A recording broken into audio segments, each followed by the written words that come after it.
இளையராஜாவை இழிவுபடுத்துறதுக்கு இங்கே எவனும் பிறக்கல. அது நல்லா தெரிஞ்சுக்கணும். உலகம் முழுக்க வாழ்கின்ற இந்துக்களுக்கு ஒரு மடம் இருக்குன்னா அது சங்கர மடமே. என்ன உயர் பதவியில் இருக்கிறவங்க கூட தரையில் உட்கார்ந்த காலத்திலே அவருக்கு நாற்காலி போட்டு உட்கார வச்சு பார்த்த மடம். பறையர்களை பற்றி பாடிய ஆண்டாளுடைய கோயில்ல எப்படி ஒரு பறையருக்கு இழிவுபடுத்துவாங்க? யார் எதை செய்யணுமோ எதுவரை போகணுமோ அதுவரை தான் போக முடியும். அந்த ஜாஃபர் சாதிக் விஷயங்கள் எல்லாம் மூடி மறைச்சி முழகிறதுக்கு இசைஞானியுடைய செய்தி அது திமுகவுக்கு தேவைப்படுது. ஒரு நபர் பொது வெளியில முதலமைச்சரை கை கொடுத்து குலுக்குவதற்கு கையை கொடுக்க போறாரு, அதை தட்டி விட்டு போன முதல்வர் அங்க சனாதானம் இருக்கா இல்லையா? இவர்கள் சாதி வெறி பிடித்தவர்கள் தான் அவரை இந்த மாதிரி செய்தியை கலகம் ஏற்படுத்தி கொண்டிருக்காங்க. அதுவும் குறிப்பா நான் சொல்லணும்னா அது திமுகவுடைய ஐடிவிங்கன்னு சொல்றாங்கல்ல, தொழில்நுட்ப பிரிவு இது சரியா செஞ்சிருக்கிறாங்க.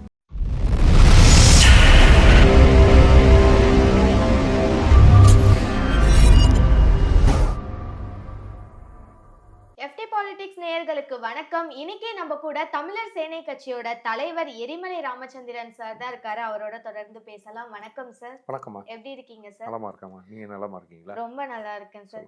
சார், இப்போ சொசைட்டில பல பிரச்சனைகள் போயிட்டு இருக்கு. அரசியல் சார்ந்தும் பல பிரச்சனைகள் போகுது, அதை தாண்டியும் பல பிரச்சனைகள் போகுது அப்படின்னு சொல்லலாம். அந்த வகையில தினமும் ஒரு விஷயம் டாக் ஆஃப் த சிட்டி அப்படின்ட்டு இருக்கு அப்படின்னு சொல்லலாம். அதுல இப்போ இளையராஜா அவர்களை கோவில் கருவறைக்குள்ள போக விடாம பாதியிலேயே அவரை வெளியே கூட்டிட்டு வந்த விஷயம் ரொம்ப பெருசா பேசப்பட்டுட்டு இருக்கு. ஸோ அதை நீங்க எப்படி பாக்குறீங்க சார்? யார் இந்த திமுக ஐடிவிங் பண்றாங்களா? அதை வச்சு கேட்குறீங்களா? நீங்க இல்லை, இது இளையராஜாவை இழிவுபடுத்துறதுக்கு இங்கே எவனும் பிறக்கல. அது நல்லா தெரிஞ்சுக்கணும். இளையராஜாவுக்கு ஜெயேந்திரர் உள்பட சங்கர மடமே அவருக்கு என்ன உயர் பதவியில் இருக்கிறவங்க கூட தரையில் உட்கார்ந்த காலத்திலே அவருக்கு நாற்காலி போட்டு உட்கார வச்சு பார்த்த மடம். அதுதான் ஜெகத்குரு. ஒட்டுமொத்த உலகம் முழுக்க வாழ்கின்ற இந்துக்களுக்கு ஒரு மடம் இருக்குன்னா அது சங்கர மடமே அந்த வேலை பார்த்துருக்கு. அது இல்லாமல் ஜீயர்கள்னு சொல்லப்படுகின்ற பெருமாளை வழிபடுறவர்கள் எப்பயுமே அவருக்கு மரியாதை கொடுப்பாங்க. இது மார்கழி மாதத்தில் அவர் போகிறாரு. மார்கழி திங்கள் மதிநிறை நன்னாளும்னு தொடங்கும் ஆண்டாள் எழுதிய 30 பாசுரங்கள். அந்த 30 பாசுரங்களில் பறையர்களை பற்றிய அதிகமாக பாடிய பாடல்கள் அது. அப்போது பறையர்களை பற்றி பாடிய ஆண்டாளுடைய கோயிலில் எப்படி ஒரு பறையருக்கு இழிவுபடுத்துவாங்கம்மா? இல்லை, இது கேட்க அது இல்லை. அவரு பாருங்க, எங்கெங்க இப்போ உங்களுடைய எடிட்டோரியல் உள்ள யாரும் அனுமதிப்பீங்களா? அனுமதிக்க முடியாது. அப்புறம் எங்க யாரு எங்க போகணுமோ அங்கதான் அவங்கலாம் போக முடியுமே தவிர அது 2024 எண்ட்ல இருக்கும் அப்படின்னு நீங்க இந்த சனாதானம்னு இந்த புரியாதவர்கள் சனாதானம் அப்படி இப்படின்னு பேசுறவங்கள அதை வச்சு நீங்க இப்படி கேட்காதீங்க. நீங்க எங்க யார் போகணும்னு இருக்கு. நீங்க நானும் மனுஷன்தான் அப்படின்னு சொல்லி நீங்க போய் ஃப்ளைட்டை ஓட்டிடுவீங்களா? ஓட்ட முடியாது. அதுக்குன்னு ஆள் இருக்காங்க. அது நான் வர்க்க ரீதியா நான் சொல்லலை. யார் எதை செய்யணுமோ எதுவரை போகணுமோ அதுவரை தான் போக முடியும் இல்லையா? அதை தாண்டி நீங்க போகல. அவரு வராரு, அவரே ஒன்றும் வருத்தப்படலையே. உங்களுக்கு என்ன பெரிய வருத்தம் வருது? அவரே சொல்றாரு, இசைஞானியே சொல்றாரு. என்ன சொல்றாருன்னா, இது ஒரு சிக்கலும் இல்லை, இது தேவையில்லாத இது இவங்களுக்கு பல விஷயங்கள் இந்த போதைப் பொருள் ஆசாமியெல்லாம் கடத்தினாங்களே, அந்த ஜாஃபர் சாதிக் விஷயங்களெல்லாம் மூடி மறைச்சி முழகிறதுக்கு ஒரு இளையராஜாவுடைய இசைஞானியுடைய செய்தி இவர்களுக்கு தேவைப்படுது. அது திமுகவுக்கு தேவைப்படுது. அதை வச்சு இவங்க என்னமோ சனாதானத்தை கடைபிடிக்காத மாதிரியும் அங்கே இருக்கிற ஜீயர்கள் மட்டும் கடைபிடிச்ச மாதிரி ஒரு கட்டுக்கதையை கட்டி இது சொல்கிறதில்ல. அம்மா, உண்மையிலேயே ஆண்டாள் எழுதிய திருப்பாவையில் நீங்கள் படித்து பார்த்தீங்கன்னா அந்த 30 பாசுரத்திலையும் பறையே அப்படின்னு இறைவனை வேண்டும். ஆண்டாள் பறையர்களை தான் பறையே பறை தருவான், நல்ல பறை தருவான். பறை தருவான்னா இவங்க சொல்ற மோளம் இல்லை. பறை என்பது இசைக்கருவி இல்லை. அப்போ பறை என்பது பறைதல் என்ற சொல் ஒரு இடத்துல சொல்ற சொல்லாகவும் பேசுதலை குறிக்கிற சொல்லாகவும், ஒரு இடத்துல உயர்ந்த இறைவனுக்கு நிகரா பறையே என்றால் இறைவனே என்று அர்த்தம். பறையே என்றால் இறைவனே, கடவுளே. பறை தருவான் அப்படின்னா அருள் தருவான் அப்படின்னு தான் ஆண்டாளே வந்து எழுதியிருக்கு. அப்போ இந்த புரிதலை இவனுங்களும் படிக்க மாட்டானுங்கம்மா. இவனுங்க படிக்கவும் மாட்டானுங்க. எதையாவது ஒரு செய்தி கிடைக்குமான்னு தேடிக்கிட்டே இருக்கிறது. என்ன நீ நீ இவங்க அறிவாலயத்தில் இருக்கிறவங்கெல்லாம் வந்து எல்லாமே சனாதானத்தை கடைப்பிடிக்காத இருக்கிறாங்களா? இல்ல அவருக்கு முதலமைச்சர் உட்கார சேர்ல போய் யார் பொதுமக்கள் போய் உட்கார முடியுமா? முதலமைச்சரை தட்டி விட்டுட்டு தான் போனாரு. ஒரு நபர் வந்து பொது வெளியில முதலமைச்சரை கை கொடுத்து கொழுக்குவதற்கு கையை கொடுக்க போறாரு. அதை தட்டி விட்டு போன முதல்வர். அங்க சனாதானம் இருக்கா இல்லையா? தொடர்றதுக்கு ஒரு மனிதன் இன்னொரு மனிதனை தொடுவதற்கு கூட தடையா இருக்கு திமுகல. அதை விட்டுட்டு கோயிலுக்கு அவர் வந்தாராம், தடுத்துட்டாங்களாம். ஒரு பூதாகரமான ஒரு செய்தி ஆக்கி இளையராஜாவை கொச்சைப்படுத்துவதற்கு, அதுதான் மீண்டும் சொல்கிறேன், இந்த பிறவியிலும் ஆள் இல்லை, இந்த இந்த பூமி பந்தில ஆள் இல்லை. இளையராஜா அவர்களும் அதேதான் சொல்லியிருந்தாரு. பல விஷயங்களை மறைக்கிறதுக்காக என் மேல என்ன ஆமா, அதுதான் உண்மையான செய்தி. நீங்க இளையராஜாவினுடைய பாடல்களை கேட்காமல் ஒரு தமிழன் இருக்க முடியுமா? கண்டிப்பா இருக்க முடியாது. இருக்க முடியாது. அந்த அவருடைய பாடல் நீங்க இங்க இளையராஜாவினுடைய இசையில் சாதியோ மதமோ கிடையாதுமா.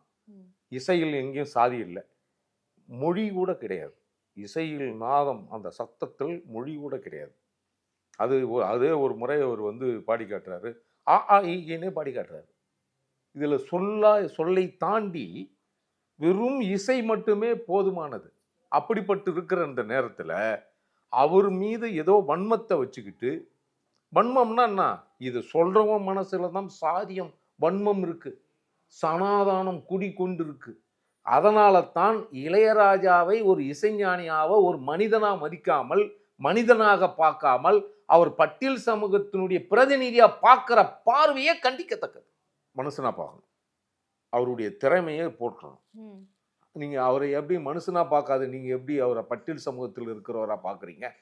அப்போ உங்களுடைய பார்வை, அந்த குறுக்கு பார்வை இருக்குல்ல, குறுக்குத்தனமான குருட்டு பார்வை இருக்குல்ல, அந்த குருட்டு பார்வை தான் அவர் பட்டியல் சமூக பிரதிநிதியா பார்க்கப்படுது தவிர, ஒரு மாந்தனேனா, ஒரு இசை ஞானியா, இசை அரசரா, அவருடைய பாடலை கேட்டு பல நாள் தூக்கம் வராதவங்களும் தூக்கம் வருது அவர் பாட்டை கேட்டா. அப்படிப்பட்டவரை அவங்க கொச்சப்படுத்துறாங்கன்னா, அப்போ இவர்கள் தான் வந்து கண்டிக்கத்தக்கவர்கள். உண்மையிலேயே இவர்கள் இன்னும் அழுத்தமான வார்த்தையை சொல்லணும்னா, இவர்கள் சாதி வெறி பிடித்தவர்கள் தான் அவரை இந்த மாதிரி செய்தியை வந்து கலகம் ஏற்படுத்தி கொண்டிருக்காங்க. அதுவும் குறிப்பாக நான் சொல்லணும்னா, அது திமுகவினுடைய இந்த ஐடிவிங்கன்னு சொல்கிறாங்கல்ல, தொழில்நுட்ப பிரிவு இது சரியாக செஞ்சுட்டு இருக்கிறாங்கம்மா. இது உண்மையிலே நான் தமிழர் சேனை கட்சியின் சார்பாக வன்மையாக கண்டிக்கிறேன். சார், நீங்க ஸ்டார்டிங் நான் ஃபர்ஸ்ட் கொஸ்டின் த்ரோ பண்ணும்போதே வந்துட்டு என்ன ஐடி விங் பண்ணதா அப்படின்ற மாதிரி கேட்டிருந்தீங்க. ஆனா திராவிட நாயகன் அப்படின்னு சொல்லப்படுற ஸ்டாலின் அவர்களும் சரி, உதயநிதி ஸ்டாலின் அவர்களும் சரி, இத பத்தி எதுவுமே பேசலையே சார். அப்புறம் எதன் அடிப்படையில இது இவங்களோட வேலையா இருக்கும்? இல்ல, அவங்க வீட்டுல யாரு, இப்ப சாய்பாபா கூட அவங்க வீட்டுக்கு போயிருக்காரு. இவங்க கொள்கைக்கும் இவர்களுக்கு நடத்தைக்கும் சம்பந்தமே இருக்காது. ஒன்று சொல்லுவாங்க, செய்யறது ஒன்றா செய்வாங்க. அதனால இப்போ குடியே குடிக்காதன்னு சொல்லுவாங்க ஊருக்கு, ஆனா குடியை விற்பாங்க. எப்படி? மது போதையில நீங்க வந்து ஆட்கொண்டுடாதீங்க, இது வந்து நான் ஒரு தந்தையா கேட்குறேன் அப்படின்னா, தந்தையா கேட்குற மது வித்துக்கிட்டே கேட்பாராம். எப்படி? இது முரண்பாடு இருக்கா இல்லையா? அப்போ முரண்பாட்டின் மொத்த உரிமையுமே திராவிட மாடல். இந்த திராவிட மாடல் என்ன செய்யும்னா, அவங்க வீட்டில் ஊர்பட்ட சாமி போட்டா வச்சுட்டு தான் வணங்கிட்டு இருக்கிறாங்க. பல குருக்களும் ரெண்டு தரப்புலையும். இப்போ ஒருத்தவங்க வந்து ஒன்றும் வைணவத்தை கூட்டுட்டு வந்து பூஜை பண்ணுறவங்க இருக்காங்க, இல்லை சைவம் பேசுகின்ற ஐயர்களை கூட்டுட்டு வந்து பண்ணுறவங்களுங்க. ஆனால் முதல்வர் வீட்டில் ஐயங்காரும் போவாங்க, ஐயரும் போவாங்க. அப்போ ரெண்டு பேரையும் ஒன்றா வச்சுக்கிட்டு பூஜை நடத்துகிற அவங்க வந்து இதை வந்து கொச்சப்படுத்துறது வந்து உண்மையிலேயே அது ஏற்க முடியாது. அது நீங்கள் யோக்கியமாக இருக்கணும். முதல்ல ஒருத்தவங்களுக்கு புத்தி சொல்கிறோம் அப்படின்னா நம்ம யோக்கியமாக இருக்கணும். யோக்கியம்ன்றத நான் எந்த அர்த்தத்தில் சொல்கிறேன்னா, நீங்கள் ஒரு விஷயத்தை ஒருத்தவங்களுக்கு சொல்வதற்கு முன் தான் சுய பரிசோதனை செய்து கொள்ள வேண்டும். நான் வந்து நான் உங்களுக்கு புகைப்படம் வேணால் காட்டேன். இந்த ஜிஎஸ் இருக்காங்கல்ல, பெருமாளை கொண்டாடுற அந்த ஜியர்களும் இளையராஜா இசைஞானி அவர்களும் சமமாக ஒரு நாற்காலியை போட்டு உட்கார வச்சிருக்காங்க. இது என்ன வேணும்? நீங்கள் பிறப்பால் இவர் பார்ப்பனர். இளையராஜா இவங்க எல்லாம் பறையர்னு சொல்கிறாங்க. பறையரில் பார்ப்பனர் அவர். பிராமணர் இல்லை, வடுக பிராமணர் இல்லை, பார்ப்பனர். பார்ப்பனரே எப்படி வரவானான்னு அவங்க இந்த வேஷ பிராமணர்கள் சொல்லுவாங்க.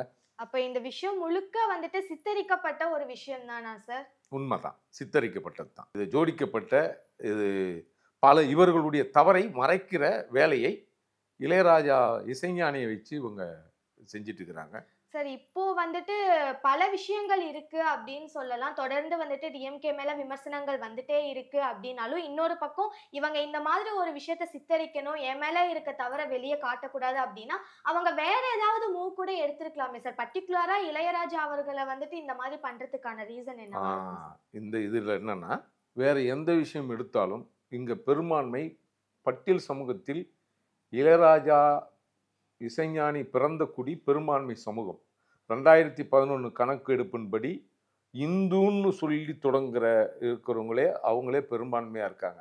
இந்து ஆதி திராவிடர் இப்படின்னு சொல்கிறவங்களே அதிகமாக இருக்காங்க. கிட்டத்தட்ட 1 கோடிக்கு மேலே இருக்காங்க.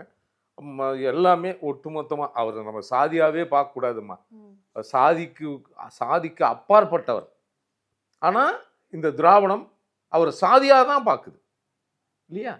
சாதியாக தான் பார்க்குது. பெரும்பான்மை மக்கள் மத்தியில் பார்த்தீங்களா இசைஞானியை வந்து இப்படி கொச்சைப்படுத்திட்டாங்க.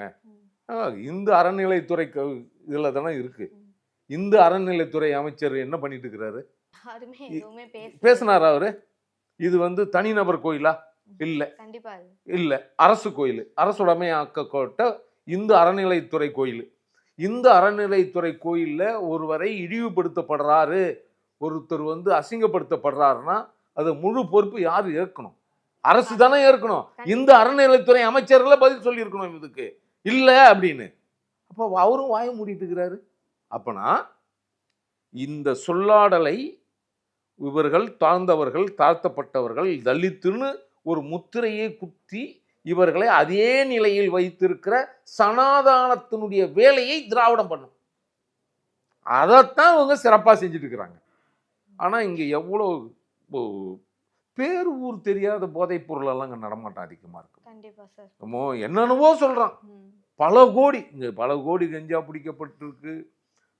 மெத்தபெட்டமின் ஒரு போதைப் பொருள் பிடிக்கிறான், நாளும் பிடிக்கிறான். ஆனால் இதையெல்லாம் பேச இந்த மக்கள் இப்போ இந்த நேரத்தில் என்ன சொல்கிறான்னா, மழை வெள்ளத்தில் இந்த மக்கள் பாதிக்கப்பட்டிருக்கிறார்கள், பாதிக்கப்பட்ட மக்களுக்கு உரிய நிவாரணம் இந்த அரசு வழங்கலை, இங்கே பயிர்களுக்கு உரிய நஷ்டீடு நிவாரணம் வழங்கலை, இன்றைக்கு எதிர்காலத்தில் அரிசி கிடைப்பதற்கு எதிர்காலத்தில் கஷ்டமாயிடும். ஏன்னா போட்ட விவசாயிகள் அத்தனை பேரும் இன்றைக்கு வந்து தொழில் ரீதியாக நஷ்டத்தில் இருக்கிறாங்க. அதையெல்லாம் மறைக்கணும். அதே மாதிரி தூத்துக்குடி, திருநெல்வேலி, தென்காசி போன்ற மாவட்டங்களில், இந்த திருச்செந்தூர் போன்ற மாவட்டங்களில் வந்து நீங்கள் வந்து மழை நீரால் பாதிக்கப்பட்ட மக்களுக்கு உரிய நிவாரணம் இந்த அரசு வழங்கலை. இதையெல்லாம் மூடி மறைக்கணும்னா, இது செய்தியை மறைக்கணும்னா அப்போ ஒரு தெரிஞ்சவங்களா இருக்கணும். இப்போ எரிமலை ராமச்சந்திரன் பேரை சொல்லி இப்படி ஒன்று சொன்னாங்கன்னா இது யாருக்கும் தெரியாது. அப்போ தெரிஞ்சவங்களா இருக்கணும். உலகம் முழுக்க அறியப்பட்ட நபரை சொல்லி அவர் மீது இப்படி ஒரு தீண்டாமையை கடைபிடித்தார்கள் இந்த ஜீயர்கள்னு சொன்னாக்கா இந்த நான் சொன்னேன்ல, இந்த மழை நீரால் பாதிக்கப்பட்ட மக்களுக்கு இதெல்லாம் மறைஞ்சிரும் அப்படின்ற ஒரு குருட்டு எண்ணத்தில் அவங்க பண்ணுறாங்க. அதுக்கும் இதுக்கும் சம்மந்தம் இல்லை. அது சம்பந்தப்பட்டவரே அவர் சொல்லிட்டார். Okay sir. திராவிடம்னு பலரும் நிறைய பேசுறாங்க. அதுவும் குறிப்பா உதயநிதி ஸ்டாலின் அவர்கள்லாம் எடுத்துக்கிட்டா திராவிடம் அப்படின்ற ஒரு சொல்ல வச்சு ரொம்ப சிறப்பா பேசுவாரு அப்படின்னு சொல்லிட்டு சொல்லலாம்.